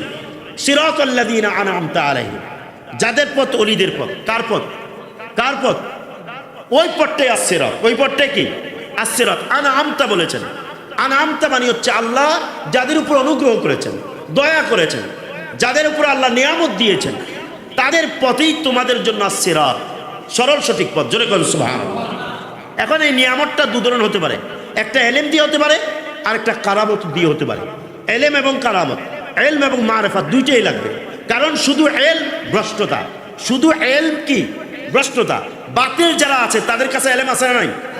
কথা বলে না, এলেম আছে না নাই? তো বাতিলদের কাছেও এলেম আছে। তাহলে কি বাতিলদের এলেম নিলে তো আপনি ভ্রষ্ট হবেন। তাহলে এলেম থাকা যথেষ্ট নয়, বরং এলেমের সাথে মারিফাতও লাগবে। কি লাগবে? এই মারিফাতটা কি? মারিফাতটা হচ্ছে আল্লাহ তাআলার খাস দয়া, রহমত, যেই রহমতের কারণে আল্লাহর ওলির কাছে, আল্লাহর ওলি বুজুর্গের কাছে কি আছে? বুজুর্গের সাথে আল্লাহর সম্পর্ক আছে। কি আছে? সম্পর্ক আছে। ওই সম্পর্ক আপনি কিভাবে বুঝবেন? আল্লাহ তাআলা বলছেন ইন্না রাহমাতাল্লাহি কারীবুম মিনাল মুহসিনিন, নিশ্চয় আল্লাহর রহমত মুহসিন যারা, মুহসিন কারা? ওমান আসলামা ওয়াজহাহু ইলাল্লাহ ফাহুয়া মুহসিন। সূরা লোকমান আল্লাহ পাক বলেছেন, যেই ব্যক্তি নিজেকে সব কিছুর চাইতে আলাদা করে আল্লাহর সন্তুষ্টির জন্য নিজেকে আল্লাহর কাছে আত্মসমর্পণ করেছে। জোরে বলেন না সুবহানাল্লাহ। আল্লাহর কাছে কি করেছে? ওই ব্যক্তির নাম হচ্ছে মুহসিন। ওই ব্যক্তির নাম কি? ওই ব্যক্তির নাম কি? তাহলে মুমিন, মুসলিম, মুহসিন। মুমিনকে যে আল্লাহকে বিশ্বাস করে, আল্লাহকে কি করে? মুসলিমকে বিশ্বাসের পরে যে আমল করে। কি করে? আমল করে। এই জন্য যে আল্লাহ বলেছেন ইয়া আইয়ুহাল্লাযীনা আমানু, হে ঈমানদারগণ, উদখুলু ফিস-সিলমি কাফা, তোমরা ঈমানদার কিন্তু তোমাদের মধ্যে ইসলাম নেই, ইসলামের পরিপূর্ণতা নাই, আমল নাই। এই জন্য আল্লাহ বলছে উদখুলু ফিস-সিলমি কাফা, ইসলামের মধ্যে পরিপূর্ণভাবে তোমরা প্রবেশ করো। সুবহানাল্লাহ বলেন। তোমার ঈমান আছে, নামাজ পড়ো না, কি পড়ো না? তাহলে তুমি নামাজি হও, পরিপূর্ণ নামাজি হও। তোমার মধ্যে ঈমান আছে কিন্তু তোমার মধ্যে কি নেই? সুদ আছে। তাহলে সুদ ছেড়ে দিয়ে হালাল খাও। এইভাবে প্রত্যেকে। এই জন্য আল্লাহ পাক বলেছেন হে ঈমানদারগণ, তোমরা পরিপূর্ণভাবে ইসলামে কি হও। তাহলে মুসলমানকে এই অর্থে মুসলমান হচ্ছে যিনি কি আল্লাহর বিধিবিধান মেনে চলেন, তিনি কি মুসলমান এই অর্থে। আর ঈমানদারকে যিনি আল্লাহকে বিশ্বাস করেন। মুহসিনকে মুহসিন হচ্ছে যিনি আল্লাহর কাছে একেবারে সম্পূর্ণভাবে আত্মসমর্পণ করেন। যত কিছু হবে, যত ঝড় তুফান হবে, ঝড় তুফান বলতে কি ইমানি ইসলামী যত বিপদ হবে, আমলি যত বিপদ হবে, সব কিছুর মধ্যে রব্বুল আল্লাহ সুম্মাস্তাকামু এই কথা বলে যে আল্লাহ আমার রব বলে তিনি তখন আল্লাহর নির্দেশের উপরে প্রতিষ্ঠিত থাকে। এরাই হচ্ছে আল্লাহর ওলি। তাদের সাথে সম্পর্ক যারা করবে তারাই আস-সিরাতের মধ্যে থাকবে। জোরে বলেন না সুবহানাল্লাহ। তারা কোথায় থাকবে? আস-সিরাত, সরল সঠিক পথে থাকবে। সুবহানাল্লাহ বলেন না। আর এই জন্য আল্লাহ তাআলা কি করেছেন? সিরাতাল্লাযীনা আনআমতা বলে আল্লাহর নিয়ামত যারা পেয়েছে তাদেরকে আল্লাহ কি নির্ধারণ করে দিয়েছেন। কারণ কেউ যেন না বলতে পারে আমার দলে হক, অমুকের দল হক, অমুকের দল হক, এ বলবে এটা হক, ওটা বলবে। আল্লাহ তাআলা বলে না, আনআমতা হতে হবে, আল্লাহর ওলি হতে হবে। আল্লাহর ওলির পথেই হক, এটা আল্লাহ আনআমতা। এই কথা যোগ করে আল্লাহ তাআলা আমাদেরকে জানান দিয়েছেন, কেউ ইচ্ছা করে এটা বললে হবে না, বরং আল্লাহর ওয়ালি যারা তাদের পথই হচ্ছে আস-সিরাত, সরল সঠিক হেদায়েতের পথ। জোরে কোন সুবহানাল্লাহ। বুঝতে পারছেন আপনারা? এবার আসেন, ঝামেলা আছে। ঝামেলা কি? ঝামেলা হচ্ছে তারা নিজেদের মধ্যে তারা নিজেদেরকে ওলি বলে, বুজুর্গ বলে, বলে না? তারা নিজেদেরকেও মনে করে। এখন আল্লাহ নবী সাল্লাল্লাহু আলাইহি সাল্লাম আস-সিরাতটাকে তিনি বাইন্ডিং করে দিয়ে গেছেন। কি করছেন? বাইন্ডিং করছেন। কিভাবে দেখেন, হাদিস শরীফের মধ্যে আল্লাহ নবীজি বলেছেন, ইন্না বানি ইসরাঈলা ইফতারাকাত আলা সিনতাই ওয়া সাবঈনা ফিরকা। বনি ইসরাইল 72 দলে বিভক্ত ছিল। কত দল? বনি ইসরাইলরা কয় দলে ছিল? 72 দলে ছিল। ওয়া ইন্না উম্মতি সাতাফতারিকু আলা 73 ফিরকা। আমার উম্মত, আল্লাহ নবীজি কি বলে? আমার উম্মত, নিশ্চয় আমার উম্মত অচিরেই বিভক্ত হবে আলা 73 ফিরকা, 73 দলে। কত দলে? জোরে বলেন না, কত দলে? কয়টা বেশি? বনি ইসরাইলের 72টা, আমাদের নবীর কয়টা? 73টা, একটা বেশি। আল্লাহ নবী বলে কুল্লুহা ফিন্নার, প্রত্যেক 72টা জাহান্নামী। প্রত্যেক 72টা কি? ইল্লা ওয়াহিদা, একটা ছাড়া। কয়টা ছাড়া? কয়টা ছাড়া? এখন প্রশ্ন হচ্ছে এই 72টা কোথায় থেকে? এই 72 কি হিন্দু থেকে, বৌদ্ধ থেকে, খ্রিস্টান থেকে, অন্যান্য জাতি থেকে? বলে না, বরং মুসলমান থেকে। কার থেকে? কার থেকে? মুসলমান থেকে। আল্লাহ নবী বলেছে আমার উম্মত থেকে। তবে উম্মতে দুই প্রকার। উম্মত কয় প্রকার? উম্মত কয় প্রকারও? দুই প্রকার। একটা হচ্ছে উম্মতে দাওয়াতি, আর একটা হচ্ছে উম্মতে ইজাবি। উম্মতে দাওয়াত কি? উম্মতে দাওয়াত হচ্ছে যারা দাওয়াত পেয়েছে। কি পেয়েছে? দাওয়াত পেয়েছে, যাদের কাছে নবীর দাওয়াত পৌঁছেছে যে ইনি মুহাম্মদ সাল্লাল্লাহু আলাইহি ওয়াসাল্লাম আল্লাহর রাসূল, এই কথা যাদের কাছে পৌঁছেছে তারা হচ্ছে দাওয়াতি। আর পৌঁছার পরে যারা গ্রহণ করেছে তারা হচ্ছে ইজাবি। তারা কি?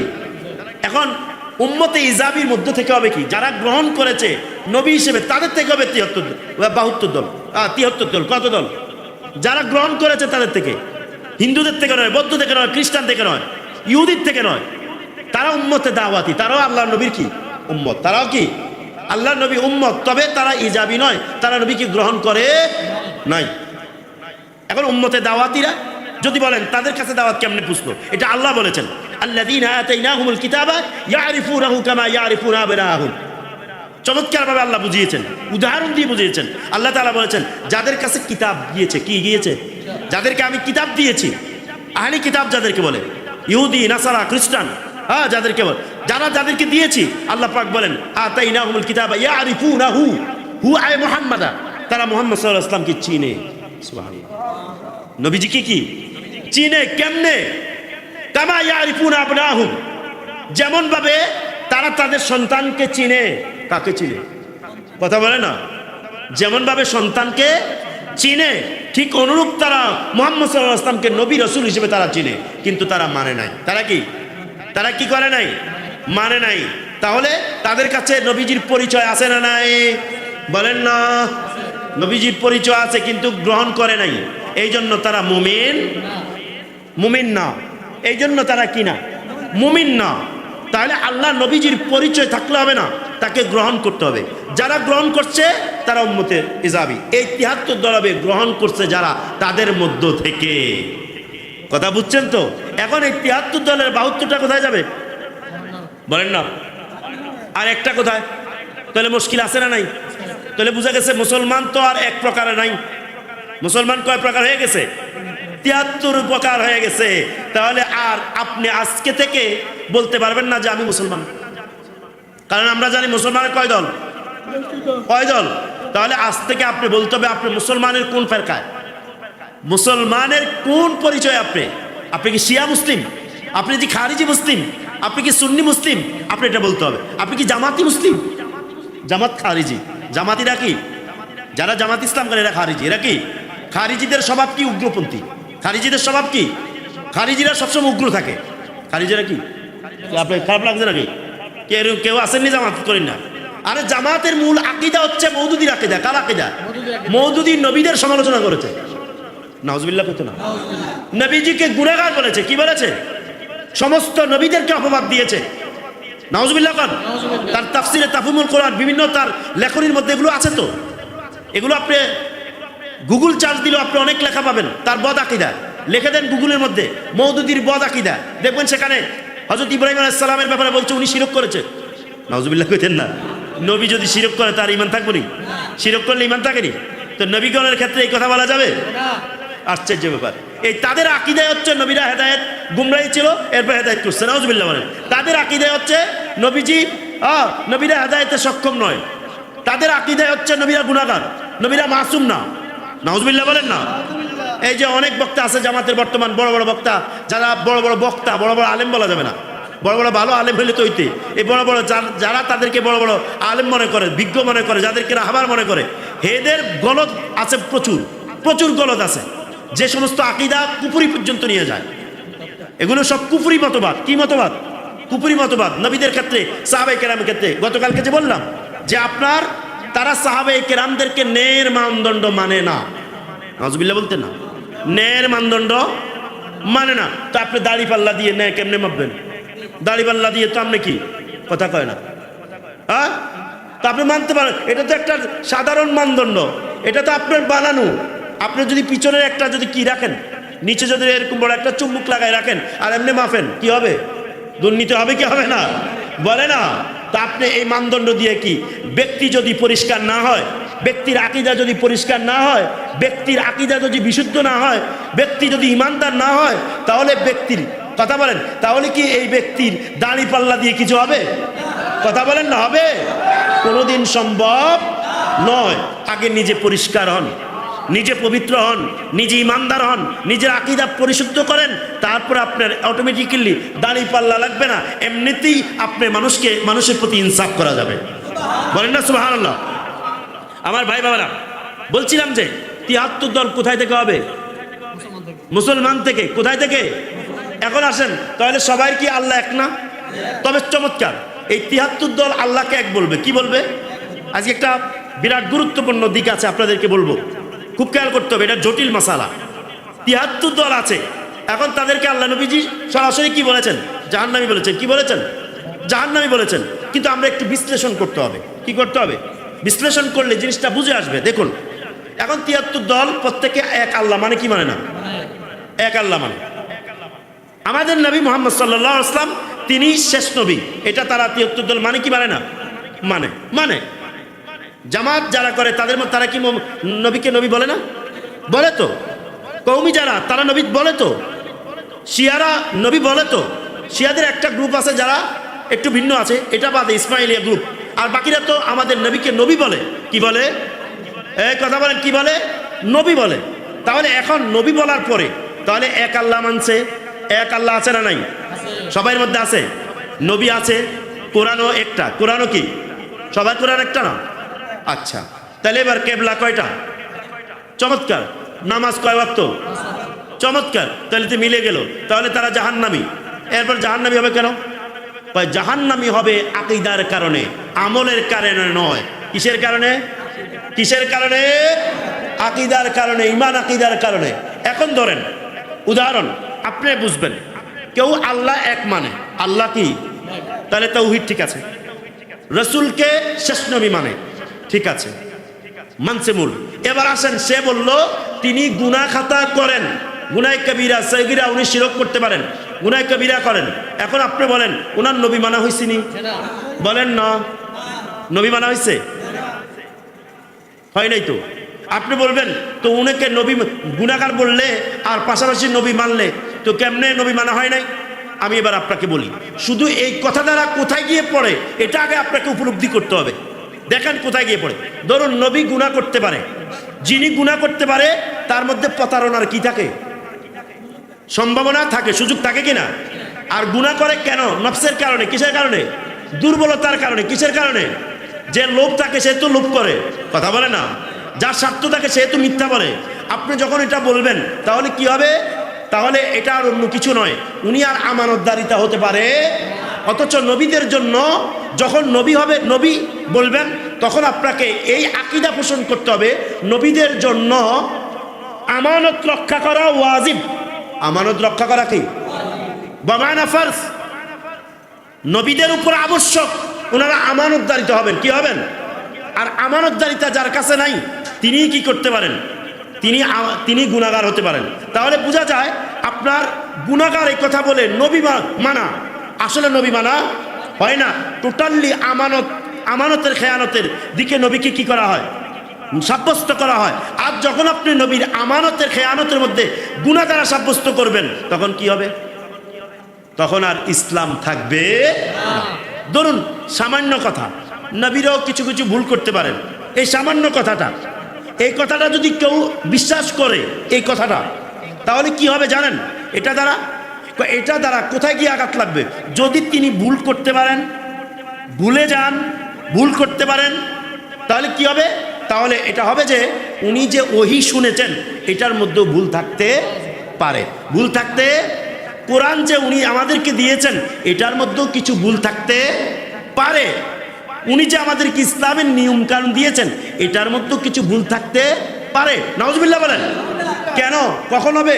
যদি আপনি বলেন যে আমি নবী মানি কিন্তু উনি কিছু ভুল ত্রুটি করতে পারেন, তাহলে বোঝা যায় নবীকে আপনি মাসুম দ্বারা কি উপকার হবে?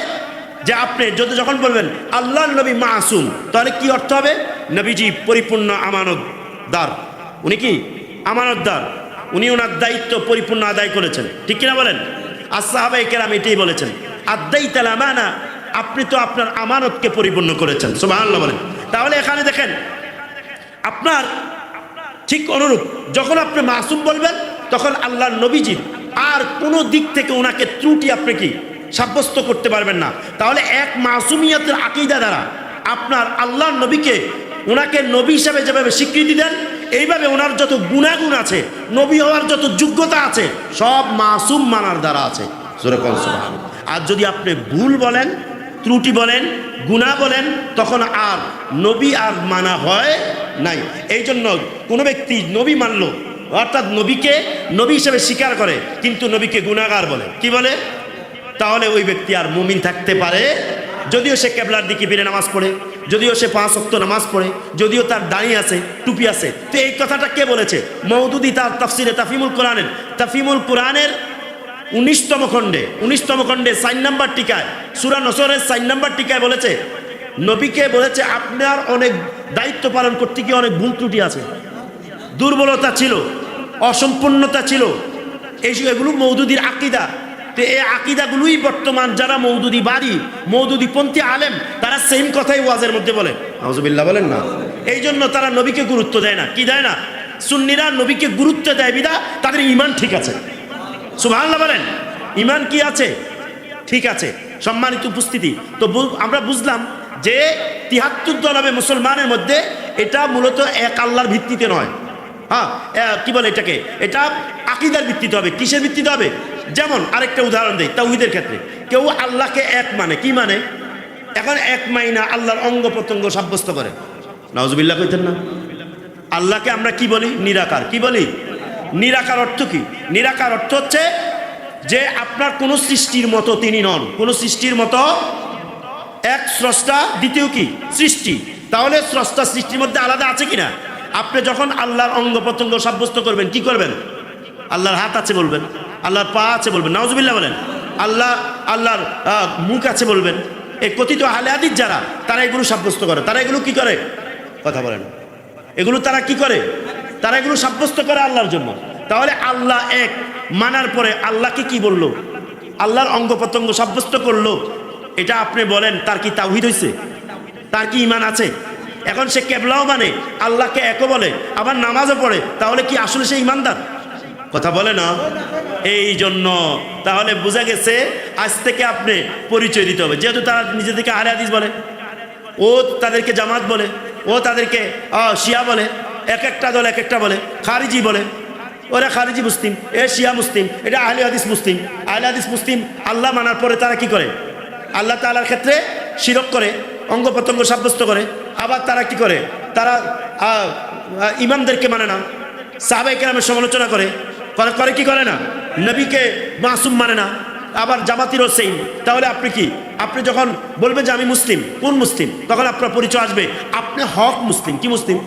ওটা হচ্ছে বাতিল মুসলিম। হক মুসলিম, হক মুসলিম এক দল কোনটা? তো এবার আসেন, হক মুসলিমের আলামত কি? সাহাবায়ে কেরাম হক মুসলিম হিসেবে কাকে সাব্যস্ত করেছেন সেটা আপনাকে জানতে হবে না? কথা বলেন, জানতে হবে না? আমরা দেখি সৈয়দনা হযরতে উসমান জিন নুরাইন রাদিয়াল্লাহু তাআলা আনহুকে 35 হিজরিতে, কত হিজরিতে? 35 হিজরিতে যখন ওনাকে শহীদ করা হলো, তখন থেকে সাহাবায়ে কেরাম সাবধান হয়ে গেলেন। কি হয়ে গেলেন? আল্লাহ, উসমানকে কারা হত্যা করলো? কারা শহীদ করলো? বলেন। মুসলমান। কারা করছে? মুনাফিক মুসলিম। কোন মুসলিম?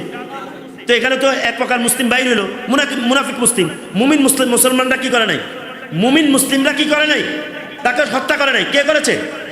মুনাফিক মুসলিম। তাহলে তো দেখা যায় কি তারাও নামাজ পড়তো, তারাও রোজা রাখতো, তাদেরও এক আল্লাহ আছে না নাই? তাদেরও কেবলা ছিল কি না বলেন? তারাও নবীকে নবী মানতো বা তারা মুখে স্বীকার করতো। এখন আসেন, তারা উসমান জিন নুরাইনকে কি করেছে? হত্যা করেছে। সাহাবায়ে কেরাম দেখলেন যে এই মুহূর্তে আর একজনের কথা আর এমনি সাধারণ মেনে নেওয়া যাবে না। কেউ যদি বলে আসে ক্বালা রাসূলুল্লাহ, আল্লাহ রসুল বলেছেন, এই কথা বললে আর হবে না। তখন সাহাবায়ে কেরাম একটা নীতি নির্ধারণ করলেন। কি নির্ধারণ করলেন? বলেন না। নীতি নির্ধারণ করলেন।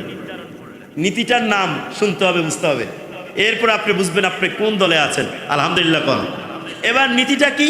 সাহাবায়ে কেরাম যখন আয়েশা বলতো, ধরুন একজন আলেম এসে বললো ক্বালা রাসূলুল্লাহ সাল্লাল্লাহু আলাইহি ওয়াসাল্লাম, আল্লাহ রসুল সাল্লাল্লাহু আলাইহি ওয়াসাল্লাম বলেছেন, এই কথা বলে তিনি হাদিস বর্ণনা করলেন। সাহাবায়ে কেরাম বললেন, এই থামো, তুমি কে? কার থেকে তুমি হাদিস নিয়েছো? তার পরিচয় কি? সে কি? তার পরিচয় কি? তখন তেনারা নীতি নির্ধারণ করে দিয়েছেন যে তোমরা তাদের পরিচয় আগে দিবে, এরপরে বলেন যে উনজুর ইলা আহলে সুন্নাহ, আহলে সুন্নাতের দিকে তাকাবে। কারা আহলে সুন্নাত ওয়াল জামাত পন্থী, তাদেরকে দেখে তারপরে তাদের হাদিস গ্রহণযোগ্য হবে, তাদের হাদিস দিবে, তাদের বক্তব্য তোমরা শুনবা, তাদের ওয়াজ শুনবা, তাদের কথা তোমরা মেনে নিবা। ফায়ুখাযু বিহাদিসুহুম, তাদের হাদিসগুলো গ্রহণ করা হবে। এরপরে একটা সাইড তেনারা বাতালেন কাদের হাদিস নেওয়া যাবে, কাদের আমল নেওয়া যাবে, কাদের কথা বক্তব্য তোমরা গ্রহণ করবা। এরপরে বললেন উনজুরু ইলা আহলে বিদআ, আহলে বিদআতি কারা? বলেন না, আহলে বিদআতি কারা? তাদের দিকে তাকাও। ফালা ইউখাযু হাদিসুহুম, তাদের হাদিস গ্রহণ করা যাবে না। তাদের হাদিস গ্রহণ করা যাবে। তাহলে সাহাবায়ে কেরাম মুসলমানকে 35 হিজরিতে, কত হিজরিতে? উসমান রাদিয়াল্লাহু তাআলা শাহাদাতের পরে 35 হিজরিতে তারা মুসলমানকে দুই ভাগে ভাগ করছেন। কয় ভাগে? বলেন, জোরে বলেন, কয় ভাগে? এক দলের নাম হচ্ছে আহলে সুন্নাত ওয়াল জামাত। এক দলের নাম কি? জোরে বলেন, নাম কি? তাহলে বোঝা যায় আহলে সুন্নাত ওয়াল জামাতের হাদিস, কথাবার্তা সবকিছু গ্রহণযোগ্য, ঠিক কিনা বলেন? তাদেরকে চিনতে হবে, জানতে হবে, তাদের কথা নিতে হবে, তাদের আমল নিতে হবে। এটা সাহাবায়ে কেরামের নির্দেশ। সুবহানাল্লাহ। আরেকটা কি বলেছেন? এটার বিপরীত, আহলে সুন্নাতের বিপরীত মুসলমানদের আরেকটা দল আহলে বিদআ। আহলে বিদআ কারা? যারা সুন্নতের বিরোধী, আহলে সুন্নাতের বিরোধী, যাদের আকীদায় নবী কি গুনাহগার, যাদের আকীদা সাহাবায়ে কেরাম মানদণ্ড না, যাদের আকীদায় আল্লাহর হাত পা আছে, নাউজুবিল্লাহ বলেন, যাদের আকীদায় ইমামদের অনুসরণ নাই, যারা ইমামদের সমালোচনা করে, যারা ওলি আল্লাহদের সমালোচনা করে, ওলি আল্লাহদের বিদ্বেষ করে, এরা হচ্ছে আহলে বিদআ। এরা কি? আহলে বিদআ। সংক্ষিপ্তভাবে বললাম জাস্ট তাদের কিছু পরিচয়। এরা শিয়া, এরা খারিজি, এরা জামাতি, এরা মওদুদি, এরা অন্যান্য ফেরকা, যাদের মধ্যে আহলে সুন্নাতের সাথে মিল নাই, ওলি আল্লাহদের সাথে মিল নাই, এরা হচ্ছে আহলে বিদআ। বলছে তাদের ওয়াজ, তাদের হাদিস, তাদের কথা আলোচনা, তাদের বক্তব্য কোনো কিছু গ্রহণ করা যাবে না। যদিও এখানে হাদিস বলতে নবীজির হাদিস, তারপরে এটা দ্বারা শিক্ষা হচ্ছে কোনো ধরনের তাদের কিছু গ্রহণ করা যাবে না। এটা কার নির্দেশ? সাহাবায়ে কেরাম। কার নির্দেশ? জোরে বলেন, কার নির্দেশ? তাহলে মুসলমানের মধ্যে ভাগ আছে না নাই? আর নবীজি বলেছেন ৭৩ দল, অর্থাৎ ৭২টা হবে আহলে বিদআ এক দল, আর এক দল হবে আহলে সুন্নাহ এক দল। জোরে করেন না সুবহানাল্লাহ।